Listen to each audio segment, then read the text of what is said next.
All right, let's go ahead and get started. Good evening, everyone. Thanks for joining us. I'm Betsy Nicholas, President of Potomac Riverkeeper Network.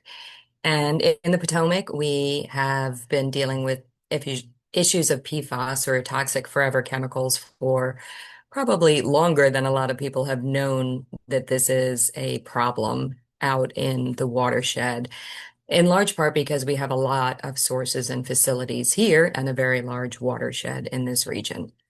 And we have a three-part webinar series. This is our second of the three. The first was really looking at the science and the health issues. If you missed that one, we have it on our website and you can watch it from there. That we will also be recording this webinar. And so if you missed part or want to go back and catch anything you missed, you can also do that. It will be posted on our website and will go out to everyone who registered. And this webinar, we're focusing on policy solutions to dealing with toxic forever chemicals. And we will have a third webinar in January, date still a little bit in the air, really looking at this from the farmer perspective of the impact to farmers and farmland from PFAS contaminated biosolids and what we can do to help work on that issue. So I want to go ahead and get us started. I'm guessing if you're here, you probably know something about PFAS and perhaps biosolids, but I'll give you a really brief introduction to this issue and then turn it over to our experts to talk us through the rest. So PFAS are called the forever chemicals in large part because they have nearly unbreakable bonds in them. That means they persist in the environment, but also in our bodies, and they bioaccumulate.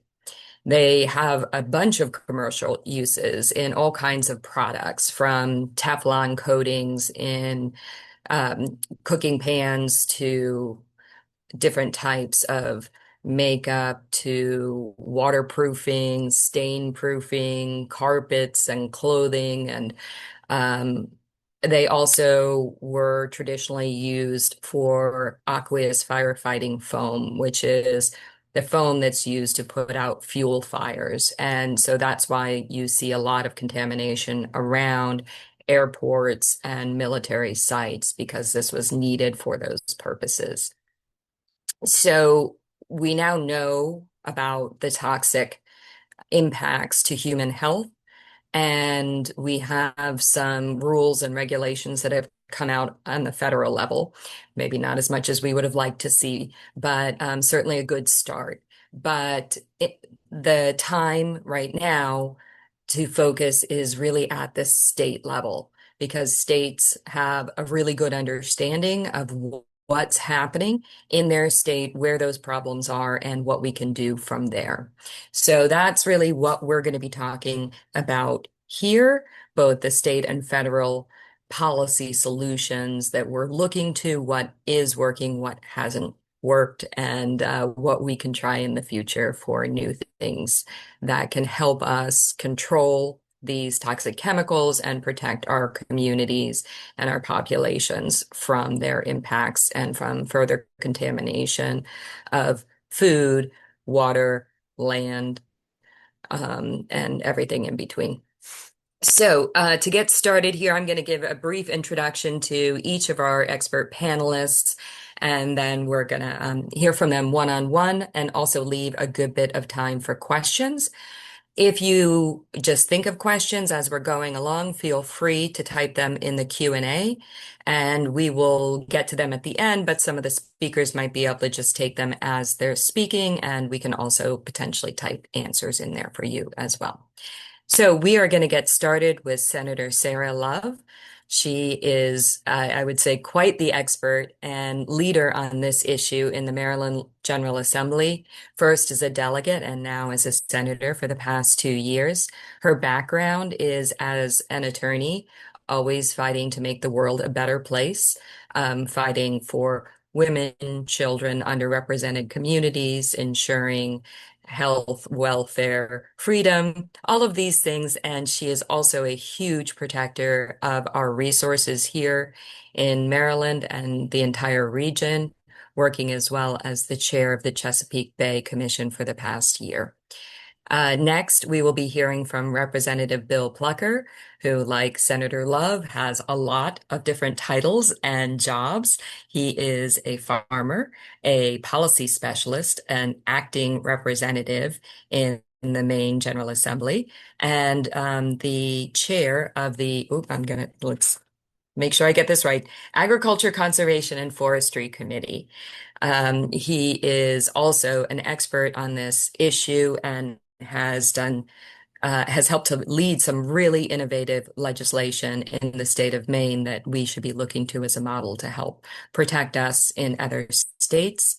And next, we will be going to Emily Liss with American Farmland Trust. They're a great national organization, but also have a big presence here in the Mid-Atlantic states. And Emily also comes from a background of being a farmer and then becoming a farm policy specialist and has been working in that capacity at American Farmland Trust for more than 5 years.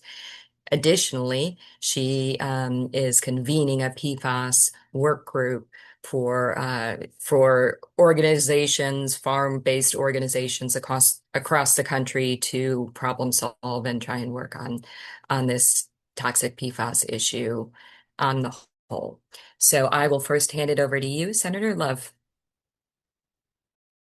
Thank you, Betsy, and good evening, everyone. I'm really happy to be here, especially with these amazing people who have done so much work on PFAS, Representative Plucker, Emily, Betsy, Brent, and all the folks at the Potomac River Network. I couldn't do what I do without both the advocates and other legislators. We look to Maine a lot here in Maryland, so I appreciate their leadership. So I have, as Betsy said, been working on the issue of PFAS, I think since I first started in the General Assembly 8 years ago. We started off with a bill to ban the use of intentionally added firefighting foam with intentionally added PFAS for the purposes of testing and training. From there, we moved to banning it in AFFF, the firefighting foam, writ large, except for some very narrow circumstances. And we also banned it in food packaging and rugs and carpets. So we started trying to get it out of the environment, started trying to turn off that spigot of PFAS. Then we started looking at the wastewater treatment plants and the significant industrial users. So starting to look upstream, where was this PFAS coming from? These significant industrial users that they were using PFAS, think, massive companies. W.L. Gore is in Maryland. They use a lot of PFAS. So having the wastewater treatment plants look upstream and figure out who these SIUs were. And so once we put in place looking upstream, we then decided to look downstream. Our wastewater treatment plants put out these biosolids. And so we, in conjunction with Potomac River Network and Riverkeeper Network and a number of other advocates, started looking at the use of biosolids on our agricultural land and became very concerned about it because the levels of PFAS were far higher than we want them to be for our health. And we started looking into this issue and talking with farmers, started talking with the Maryland Department of Environment, Maryland Department of Agriculture, and trying to figure out a framework where we recognize that biosolids can be a useful fertilizer on our agricultural lands. However, we don't want to be poisoning our agricultural lands. We don't want the crops that are grown there to be laden with PFAS. We don't want the animals that may be grazing there to be eating the PFAS and then come into the food chain and then make their way into our bodies and the environment. So I brought a bill last year in the 2025 session, so I guess it's still this year, I should say last session, to to regulate the use of PFAS in biosolids. And we faced a tremendous amount of opposition. We had a great coalition. We had worked with the Maryland Association of Counties, the Maryland Municipal League, a number of wastewater treatment plants. We had worked DC Water and WSSC, the Washington Suburban Sanitary Commission. We met with them a lot. They're both entities that are run wastewater treatment plants and send their biosolids to ag fields. And it looked like we had a deal. We had compromised a lot in light of the things that we heard. And then at the last minute, we were very frustrated to hear that despite having told us that they were okay with things, some of the folks that we met with went around and, behind our backs, basically, told legislators that they were not happy with us, that we didn't have enough data, that, they were just passive receivers. It wasn't their fault. The world was going to end. They were going to have to shut down if we said you can't poison our agricultural fields. So we took this interim to take a step back and do a lot of legwork.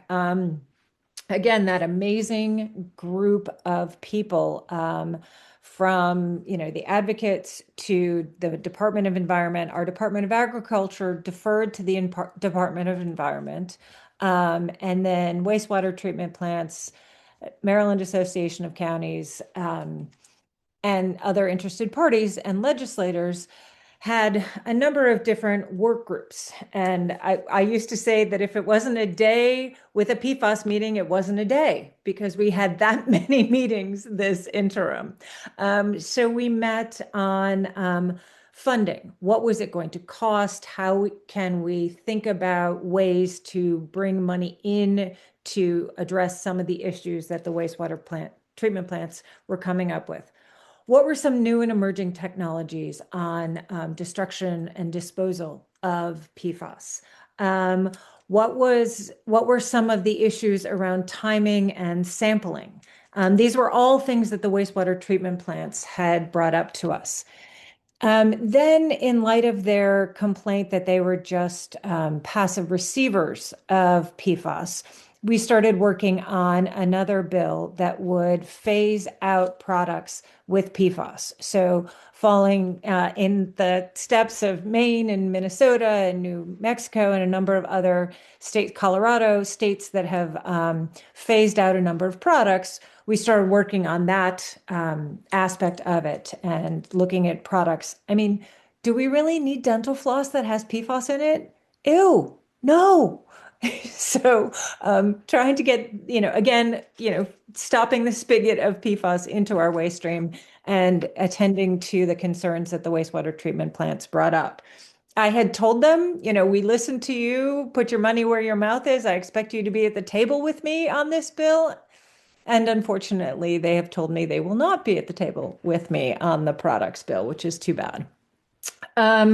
But we did all that work. We've convened a number of stakeholder work groups. We have listened to the wastewater treatment plants, met with them again and again and again to try to address their concerns while still protecting public health. And I think we have a really good framework. We're saying above 50 parts per billion, you may not apply on ag lands.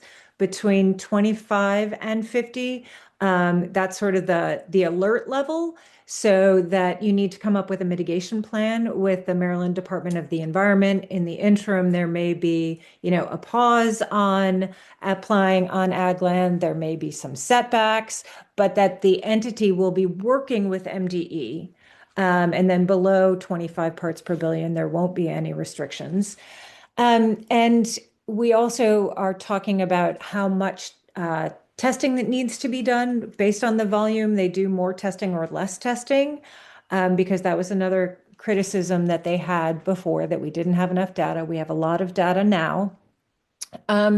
So we think we've really addressed their concerns. Unfortunately, I am hearing that despite all of the meetings and the amendments that we're making and really trying to work with them, we're still getting significant pushback. So stay tuned. We have a great group that's committed to working on this, and hopefully we will be able to move forward and stop poisoning our ag lands. So with that, I will pause. I look forward to questions. Great. Thank you, Senator Love. Um, so we can take questions all along, but we have about 15 minutes at the end for questions because sometimes it takes people a little bit to get warmed up into it. And so next we'll go on to our next speaker, Representative Bill Plucker from Maine. Yeah, Bill, take it away. thank you so much. And I am going to hopefully successfully share my slides here. And is it coming through all right? Great. Of course, I'm not on the first. I'm at the end. All right.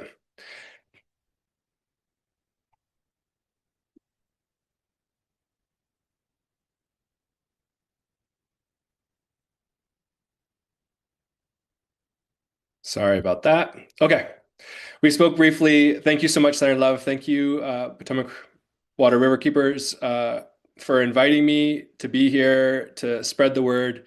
At the heart of this is that there's a group of people, there's a group of advocates, there's a group of politicians and farmers coming together to really stop this practice of putting biosolids, sludge is what I'm going to call it, onto our land. When it is dumped on our land, it pollutes our land, it pollutes our water, it pollutes our air. And really at the heart of it here in Maine is it hurts farmers and it pollutes our own blood and the blood of our families. And so as a practice, it's something that we've got to stop. And in Maine, we've been very lucky in that we have been able to completely ban the application of sludge to ground in Maine. We're a little bit luckier. We're lucky in that we're a small state. We only have 1.3 million people in the entire state. We are a very rural state where a lot of people are drawing. We're actually the highest percentage of population who are drawing their water from private drinking water wells that you own on your own land. So when you are spreading sludge next door, you are polluting my own drinking water. And I really don't have any way of cleaning that up unless the government comes and helps out. So very quickly, you can see this slide of, it's coming from industrial sources, as Senator Love said, producing Gore-Tex perhaps, going to the wastewater treatment plant, the water treatment plant, being taken and literally when it's put in that truck and trucked somewhere to be disposed of, the corporations that are doing that are making billions of dollars. And that's really who we're fighting in the State House and their lobbyists. When we say, hey, we can't pollute farmers' livelihoods anymore, we can't pollute our food system anymore, they're the ones who are standing in our way. And it goes to the farms. And at the end of the day, it shouldn't be farmers who are responsible for cleaning up the waste of society. We're the ones who are producing the food, raising good crops and good livestock and meat sources so that we can all stay healthy. And the idea that farmers should be the ones to clean it up and it's somehow our responsibility to do that is not fair. So I wanted to kind of talk about here just why PFAS and sludge is particularly dangerous. PFAS and other contaminants accumulate in the soil. Once they go into the soil, they don't break down through biological activity, through regular soil activity. They don't break down in the sun. They don't break down in the water. They're there and they stay there and they accumulate there. So even when we're adding them back into the soil in small amounts. So for instance, in Maine, we found that all of our biosolids, all of our sludge has PFAS in it. So if we go back and we apply it year after year, it just accumulates over the decades. And that's what we have here in Maine is that we started to apply biosolids back in the late 70s and early 80s. And those biosolids that were applied back then, the PFAS that was in the biosolids is still in the soil and it's still contaminating the people working the soil, still contaminating the food that's coming off that soil. The PFAS doesn't just stay in the soil, it also goes through the soil down into the groundwater and it moves laterally under the ground into private wells, into irrigation wells, and then it's pumped back up and stays an issue. Precursors become more mobile over time. So precursors, you can think of them as tiny PFAS.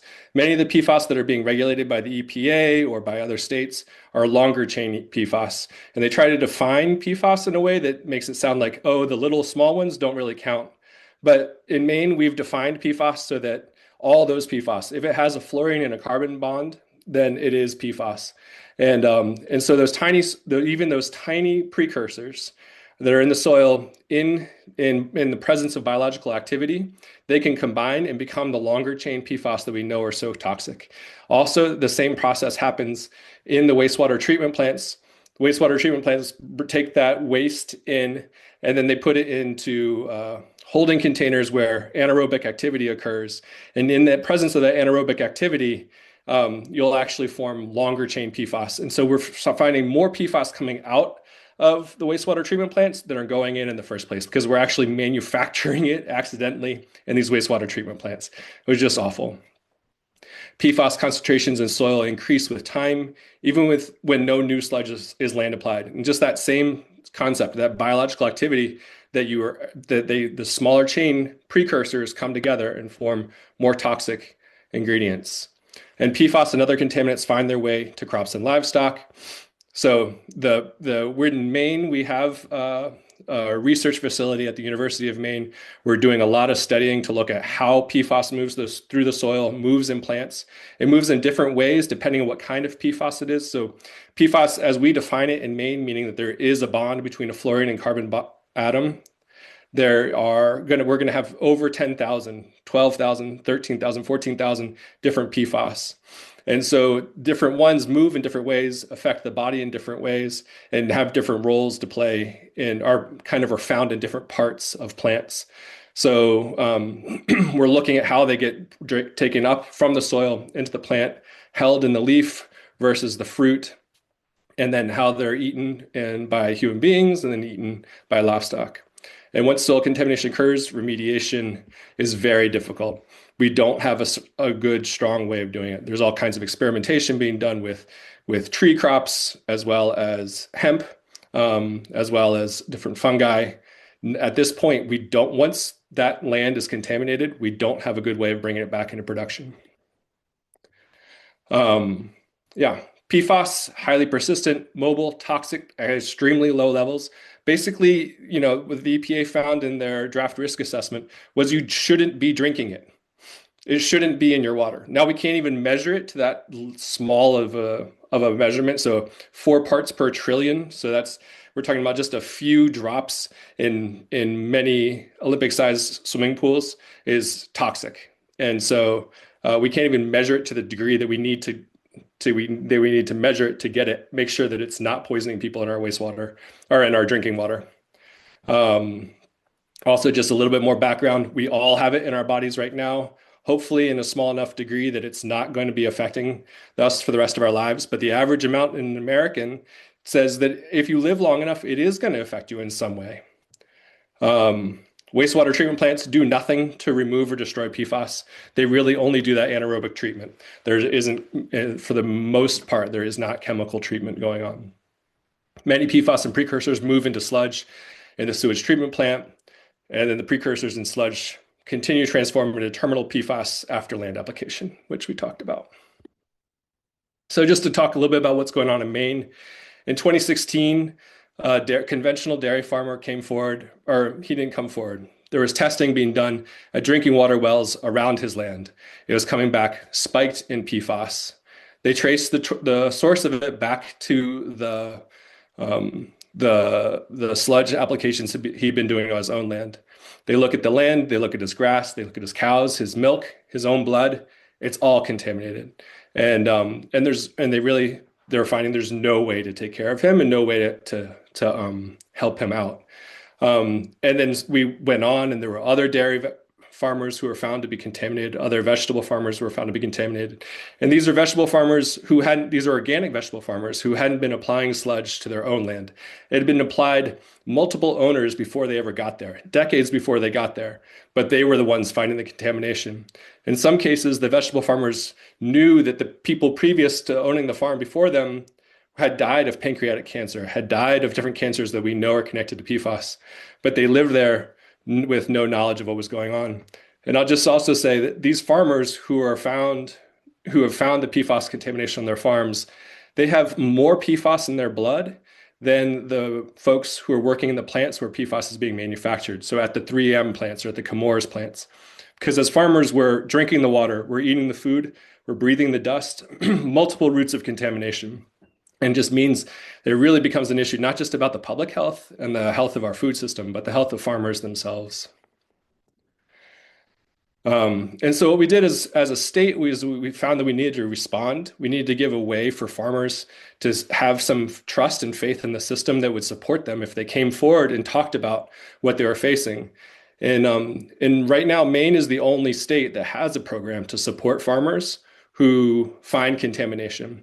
If you are in another state besides Maine and you know that there's a chance of contamination in your farm, there's no reason for you to come forward and talk about that publicly, because all it means is you're going out of business and nobody's going to be there to help and support you. And so as in Maine, what we did was we put together a fund to support farmers with technical assistance, doing the testing. Just the testing itself can get incredibly expensive, $350, $450 per test, depending testing water, soil, or your product itself. Created the Farmer PFAS Emergency Fund, which was holding the funds to help farmers do this. And then also it's a tremendous mental as well as physical health strain on the family. And we already know that farmers are facing really high rates of suicide across the country. And so dealing with this on this level of uncertainty on top of everything else is not something that a farmer should be doing on their own. And there are ways of helping farmers. So we have found PFAS on over 90 farms in Maine. Of those, only 3 have gone out of business. And the reason for that is because we show them how to change the way they're marketing, show them how to identify the PFAS, where the PFAS is, eliminate the source of the PFAS, and grow different crops that might be taking it up in different ways. And I can go into that if anybody has questions. So I'll just go into a few of the different bills that we've passed in Maine to help support farmers. So in 2021, we passed LD 360. The numbers aren't important, but we passed a bill to extend the statute of limitations for a farmer to sue PFAS manufacturers, right? These folks have to be held accountable. And I think when we hear the stories like Senator Love was saying of how hard they're fighting it, they think that if they can go ahead and pollute and contaminate the ground and the water, and that they're never going to be held liable for this. And so that was one of the first things we did.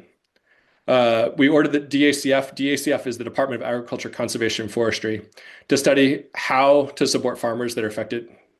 Because what we found also was we needed farmers' voices to come forward and move so many of these things these bills and statutes that we passed in the state of Maine. It would have been impossible without farmers coming forward to tell their story and calling for it. Farmers are just a really authentic, practical-minded narrative of storyteller, and that people listen to and legislators listen to. Also, like Senator Love was talking about, passing bans on the use of PFAS. And then one of the really important bills that we passed, we said, okay, the Department of Environmental Protection needs to go, because we had licenses for where the sludge was applied in the state of Maine. And they need to go back, and they happened to be on paper in a basement in the bottom of a government building. But we needed to send somebody there to find them and then identify them. So we now have a publicly available map in the state of Maine with every site that's been found to be contaminated with, or found to have sludge applied. And now we're going to see, is there PFAS there? And what do we do about it when we find it? Which has led to so many of the farmers knowing about the chances of them being contaminated. And then now that's publicly available. And so people know, the public knows, and that's where the outcry for change occurs. And I have not been watching my time, so I'll hurry through. $60 million fund to help support farmers. Relief for Farmers Hit with PFAS Act. I'll leave that for Emily to talk about some more. LD 1911 was my own bill to ban the land application of sludge. And then 2066, limited farmer liability for past sludge applications, right? We don't want farmers to come forward and now be sued by their neighbors because they did something that created contamination issues that they didn't know about in the first place. So we really need to give every opportunity for farmers to come forward, talk about their problems so that we can address them collectively. The state, the EPA is calling for is supporting right now across the country, is saying it's okay to go ahead and spread sludge. So it's not a farmer's fault if they do what they've been told to do. Um, I mentioned the Clean Water Act in 1982 said that we needed to do something about it, so it ended up applying this sludge on the ground. So the lawsuit more broadly, so MAFCA, Potomac River Waterkeepers are, along with PEER, Public Employees for Environmental Responsibility, as well as some farmers out of Texas, are suing the EPA, saying they know that there's PFAS in the sludge. They know that PFAS is toxic, and so therefore they should be doing something about it. They shouldn't be letting farmers take the hit on this and ultimately handling it on their own. So we're suing, haven't had any progress yet, but we're going to keep at it until something good happens. And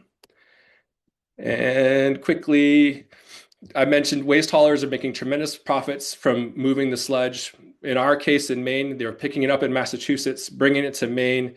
They're being paying paid trucking fees for bringing it to Maine, paid tipping fees once they're in Maine. Then they're turning it into a quote unquote compost that they were selling, right? And so they're making money off of this on every step of the way and poisoning more and more people along the way. And we have banned the land application of sludge. They're no happier about the fact that we passed this law than they are in Maryland, and they're fighting that. But and so we have to stand up to them every 2 years and say, no, we're not undoing this. We're going to continue forward.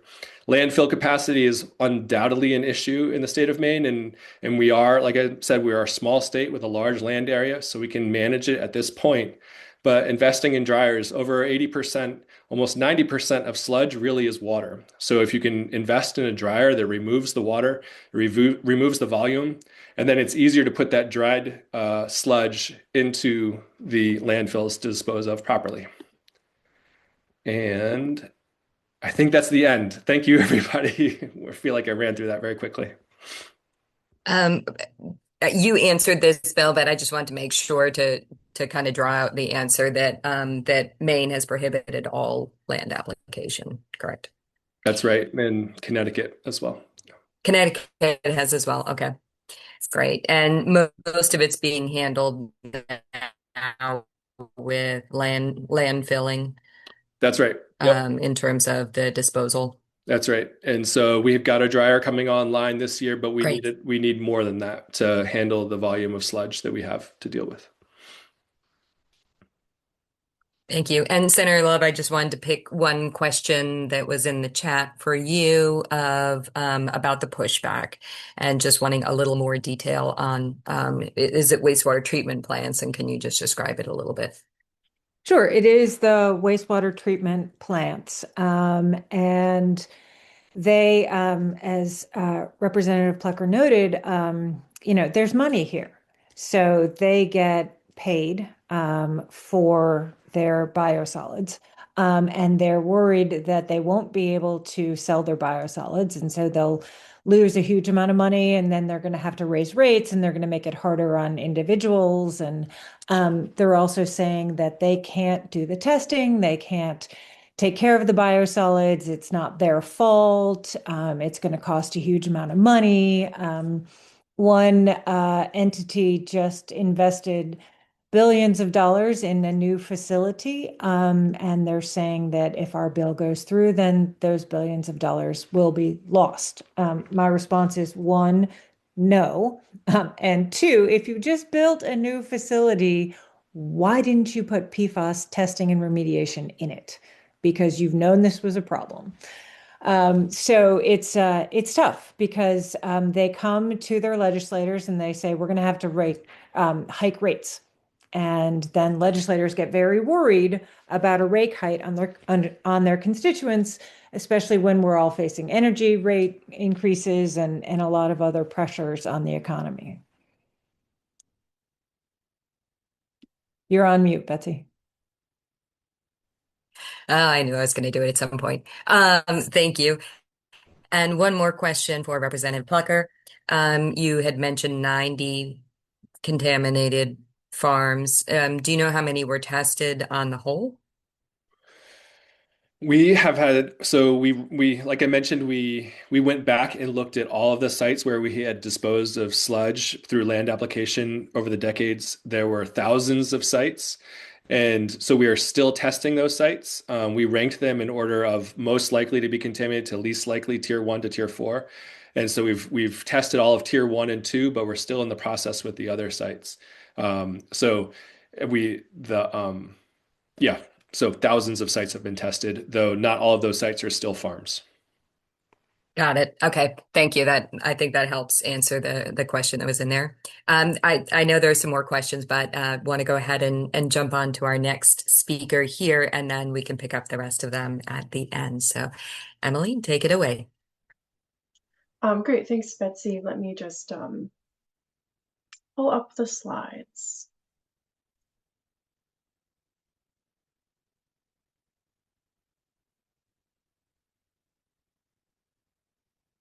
Okay, how does that look? Okay, lots of thumbs up. Love it. Great. So hello all. Thank you to everyone who is attending. Thank you to Riverkeepers for organizing this webinar. It's very exciting for me to be on a webinar with two elected representative and a senator, which is very cool. So thanks. It's great to be here with you guys. So my name is Emily Liss. I'm the Farm Viability Policy Manager for American Farmland Trust. I'm based in DC, and I'm going to be talking about a set of federal policy recommendations on PFAS and agriculture that was just released this past September. It was developed by a brand new group called the PFAS and Agriculture Policy Work Group, which is led by American Farmland Trust. And actually, Bill, representing MAFGA, is one of our members, which is great.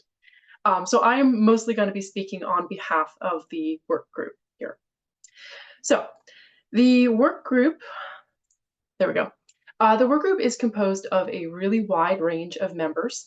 So beginning about a year ago, or year and a half ago almost, AFT brought together 15 organizations, including commodity groups, farmer groups, conservation, health, research groups, as well as state departments of agriculture.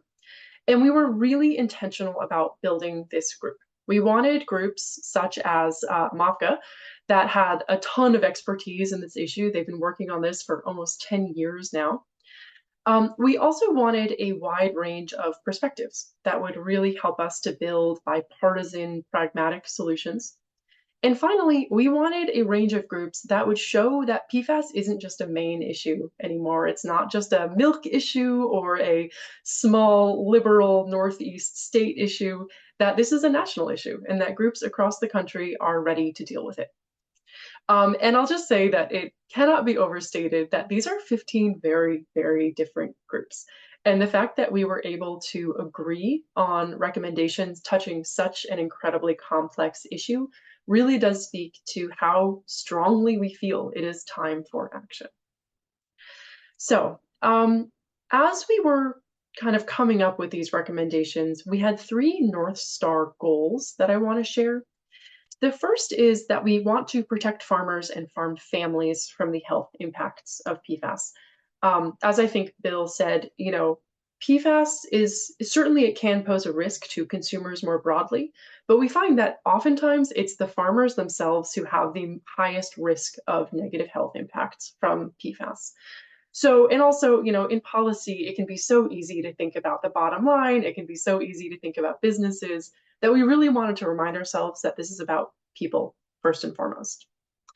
Our second North Star goal was, of course, keeping businesses in operation. You know, kind of, again, echoing what Bill just said, PFAS can endanger farms. Farms have gone out of business because of PFAS contamination, but with the right support, we have found that the vast majority of farms can stay in operation. And finally, our third North Star goal was maintaining the safety of the food supply. All USDA and FDA testing shows right now that generally the US food system is very safe. When PFAS does emerge, the impacts are generally very localized. However, with no action on PFAS, as Senator Love and Representative Pluker were saying, it doesn't go away. So if we don't do anything about it, eventually this is going to pose a real problem for our broader food system. As we thought about the recommendations more generally, just a couple things, again, in terms of how we were thinking about them. First of all, we wanted these recommendations to be farmer-centric. As anybody who knows anything about PFAS has discovered, it is very easy to fall down this endless rabbit hole. You start talking about biosolids, and the next day you're an expert in aqueous firefighting foam, and you're like, I don't even know how I got here. So we really wanted to stay focused on farms and farmers. Second of all, we really wanted to remember that, although some states have been dealing with this for years now, at the federal level, this is still very much an emerging issue. And as such, we wanted our recommendations to be, kind of the first step. Third, we wanted them to be bipartisan and pragmatic. So these are recommendations that we built to appeal on both sides of the aisle. And finally, they were built to minimize costs. A lot of our recommendations you'll see are administrative. A lot of them take advantage of existing funding. Let me tell you, we would love nothing more than to throw a ton of money at the problem. But unfortunately, that is not politically pragmatic right now. So we tried really hard to contain how we thought about the finances. So let's get into our recommendations. So we have 5 different categories of recs, and I'll be talking about each one. So our first category of recommendations is providing relief and support to impacted farmers and ranchers. So as we've said all along, PFAS can be devastating to farms and farmers, and it has caused farms to go out of business. But with appropriate support, most farms can stay in business. And if you take nothing else away from my presentation, I want that to be the thing you take away, that PFAS does not have to mean the end of the farm. So support can look like a lot of things. It can be health support, it can be financial relief, technical assistance is very important, which would help farms sort of change things in their production system. Also, water filtration is very important. And also, it's very important to say that we need a safety net that provides this relief to farmers before we can do any sort of broad testing. If you test farms for PFAS, you will find it. And when you find it, you need to be prepared for what to do then. So the recommendations that we have on relief and support, the first one, the big one, is creating a dedicated program to provide support and relief to impacted farmers. And we think a dedicated program is really necessary due to the scope and scale of the issue. We know a lot of people have talked about, oh, we can just reuse existing programs, but we simply think this is too large of an issue to be dealt with that way.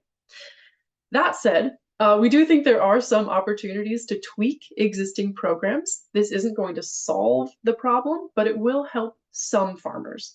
So we have recommendations to tweak the Dairy Indemnity Payment Program and the Livestock Indemnity Program, again, to help at least some farmers quickly while hopefully we work on a bigger dedicated program.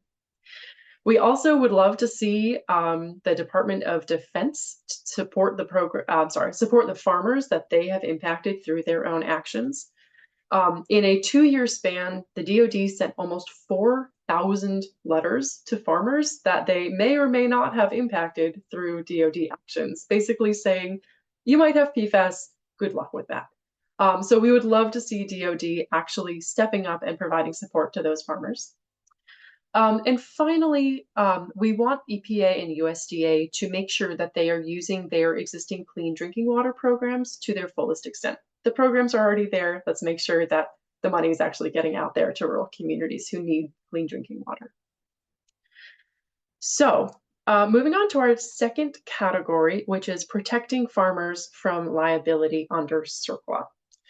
So because 2 different types of PFAS were designated as hazardous substances by the EPA, we've been very concerned about farmers getting caught up in litigation under CERCLA, also known as Superfund, and being held responsible for something that they don't really bear any responsibility for. They didn't know PFAS even existed, let alone that it was a problem. So we've been really worried about farmers being sued for cleanup costs under CERCLA. Now, EPA officially stated that it doesn't intend to pursue farmers for contamination due to biosolids, but frankly, this is pretty flimsy protection. First of all, this is just a statement. They don't have to abide by it if they change their mind. And also, it only covers biosolids. It wouldn't cover if, for instance, you live next to a Department of Defense site and something washes over into your farm. You could still be held liable for that. So our recommendations here are all, they're all administrative. They're all asking EPA to take certain actions. We primarily think that there's a lot of opportunities to strengthen the Enforcement Discretion Policy Act, clarifying it, expanding it, make sure that it includes PFAS migration from other properties. We also want EPA to state that biosolids are a normal application of fertilizer, and so they're not actually a release under CERCLA. And finally, we want EPA to establish a standard settlement agreement that would protect farmers under third-party lawsuits, basically recognizing farmers are probably going to get sued, but we want to make sure that they have everything that they need, so if they do end up in court, that they can settle out of it easily. So our third category is reducing additional PFAS contamination of ag land. So currently, about 31% of biosolids are land applied.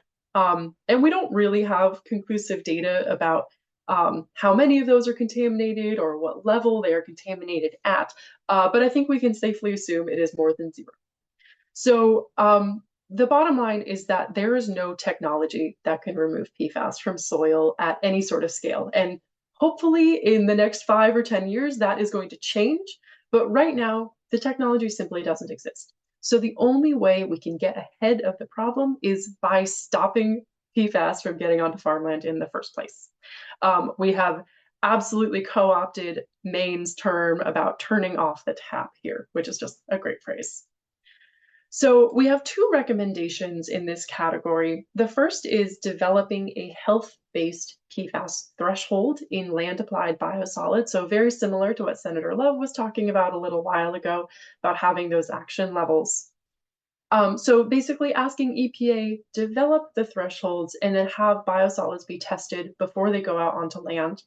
And this would include EPA finalizing its biosolids risk assessment, including addressing some of the public comments that were put out. So yeah, we would love to see the work continue on that.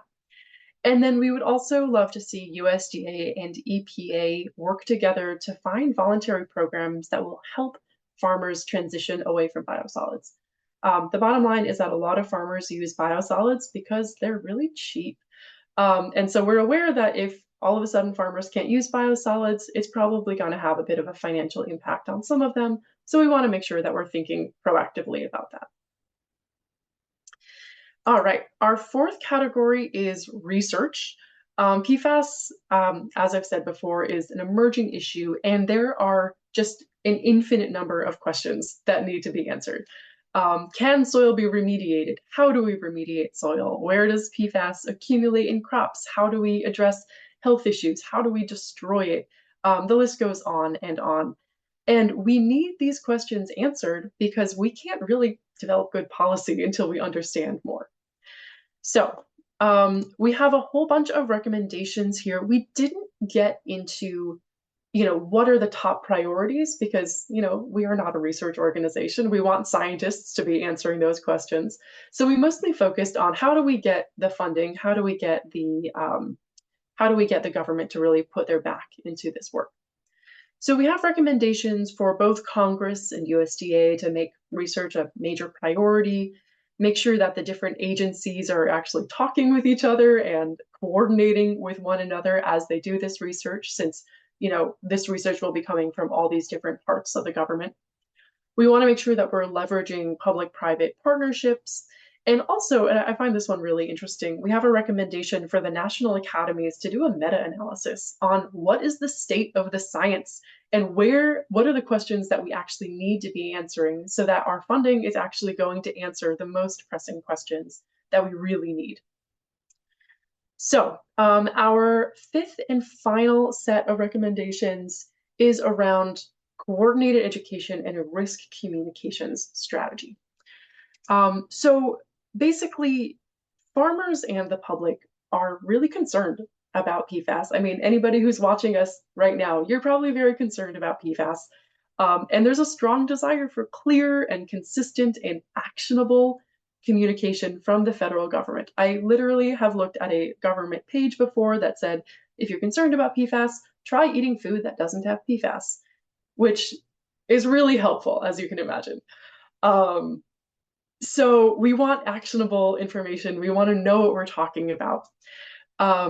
So the recommendations that we have here, the first one is to have a risk communications initiative that is providing consistent information and messaging to both farmers and the public. And this goes across USDA, EPA, and FDA. They all talk about PFAS differently. They think about it differently. They communicate about it differently. We need to make sure that they're talking to themselves so that your average person who's looking on the website isn't incredibly confused. We also want USDA to designate a PFAS coordinator to coordinate PFAS activities both within USDA as well as between USDA, EPA, FDA, any other agencies. Just USDA alone has, I would say, at least 10 programs that could possibly touch on PFAS. So they sort of need to get their own house in order and then make sure that they are communicating well with the other agencies. And then finally, our very last recommendation is that we want USDA to equip their service center staff that exists in almost every US county. So this is our NRCS staff, our FSA staff, our rural development staff, and make sure that they know at least the basics about PFAS. Make sure that when somebody comes in to talk with them, they can at least direct them towards basic resources so they can get some good, solid information about the issue. So that is the overview of the recommendations. I'll just do two more quick things. Before we released the recommendations in September, we had a number of pre-release meetings. We met with the Maine delegation, we met with all four corners of the agriculture committees, and we also met with EPA, USDA, and the White House, which is really exciting just to show that there is bipartisan interest. There's interest from Congress, there's interest from the administration. They all agree that this is an issue, which was just a really, felt like a really promising start to this work. We're currently hopefully working on a briefing in January, and our focus right now is really education. There is so much to teach and to learn about the issue. And again, we've found that so many people in Congress, so many people in the administration, there's a lot of learning to do about the issue more broadly and the recommendations. Maybe this is silly, but I have my takeaway slide here, which is just, first of all, PFAS, yeah, it's scary, but with support, most farms can stay in production. Number two, support for impacted farmers and research these are really our critical first steps. We can do other stuff as well, but the research and the relief have to come first. Third, as I was just saying, there is bipartisan interest in addressing PFAS. It is not just a Maine problem. It is not just a milk problem anymore. People at the federal level are really ready to get this done. And finally, to borrow a phrase from AFT's CEO, John Piatti, this is a silver buckshot issue. There's not a silver bullet. There's not one single thing that will fix it. This is a buckshot. We need a million different things from a million different places. And that's really what's got to do it. So that's all I got. Oh, and actually, Bill, you had mentioned relief for farmers hit with PFAS. So I can touch on that really briefly. To be very clear, the work group itself, we are not engaging in endorsing legislation. So I'm going to switch my hats here and speak from American Farmland Trust's perspective. So relief for farmers hit with PFAS is the kind of flagship PFAS in agriculture legislation. It was just reintroduced in Congress, was that last week? Led by the Maine delegation. So Representatives Pingree and Lawler on the House side, and Senators Collins and Shaheen on the Senate side. And basically what this bill does is it kind of replicates the Maine solution. It's a big relief package that provides financial support, a lot of technical relief, technical assistance rather, a whole laundry list of other great things. It also has a lot of funding for research to, again, make sure that we're answering some of these challenging questions.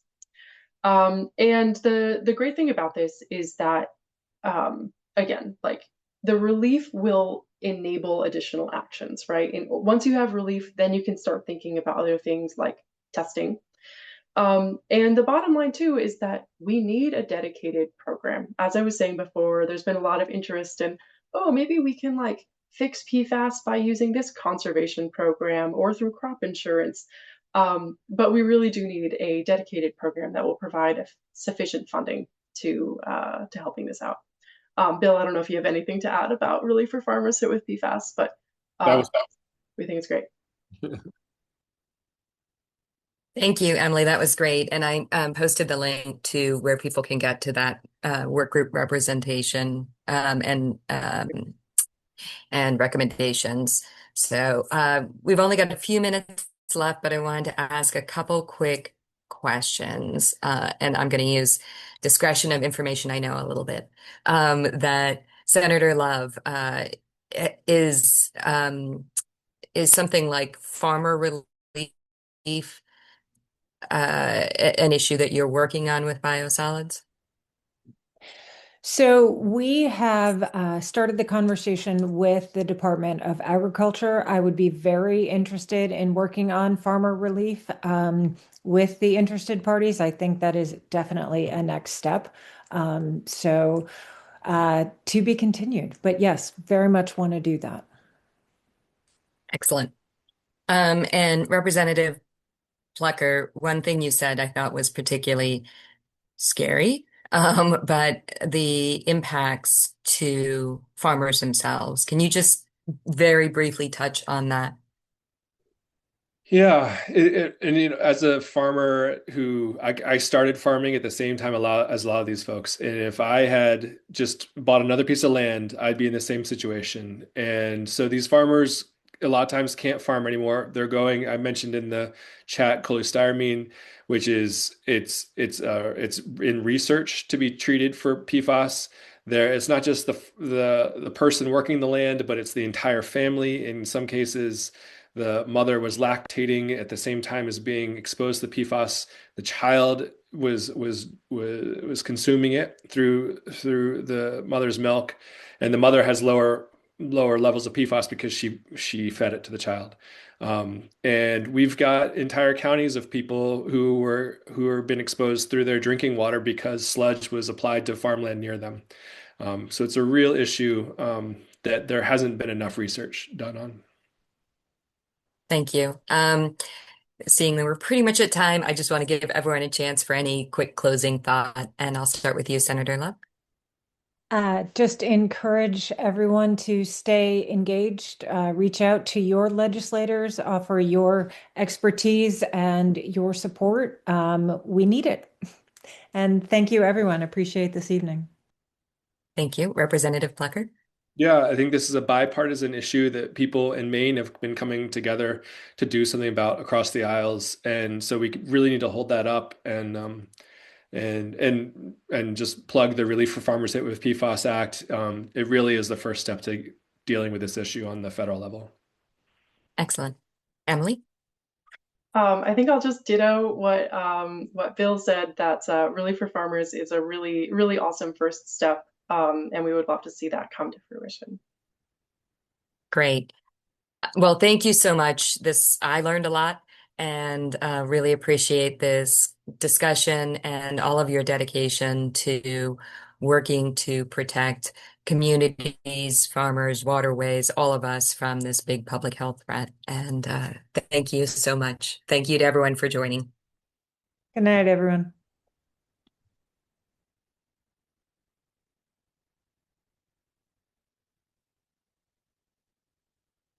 All right, let's go ahead and get started. Good evening, everyone. Thanks for joining us. I'm Betsy Nicholas, President of Potomac Riverkeeper Network. And in the Potomac, we have been dealing with issues of PFAS, or toxic forever chemicals, for probably longer than a lot of people have known that this is a problem out in the watershed, in large part because we have a lot of sources and facilities here and a very large watershed in this region. And we have a three-part webinar series. This is our second of the three. The first was really looking at the science and the health issues. If you missed that one, we have it on our website, and you can watch it from there. That we will also be recording this webinar. And so if you missed part or want to go back and catch anything you missed, you can also do that. It will be posted on our website and will go out to everyone who registered. And this webinar, we're focusing on policy solutions to dealing with toxic forever chemicals.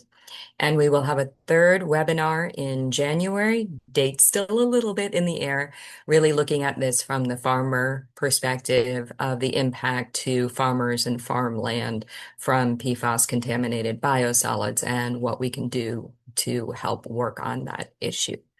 So I want to go ahead and get us started. I'm guessing if you're here, you probably know something about PFAS and perhaps biosolids, but I'll give you a really brief introduction to this issue and then turn it over to our experts to talk us through the rest. So PFAS are called the forever chemicals in large part because they have nearly unbreakable bonds in them. That means they persist in the environment, but also in our bodies, and they bioaccumulate. They have a bunch of commercial uses in all kinds of products, from Teflon coatings in cooking pans to different types of makeup to waterproofing, stain proofing, carpets and clothing. And they also were traditionally used for aqueous firefighting foam, which is the foam that's used to put out fuel fires. And so that's why you see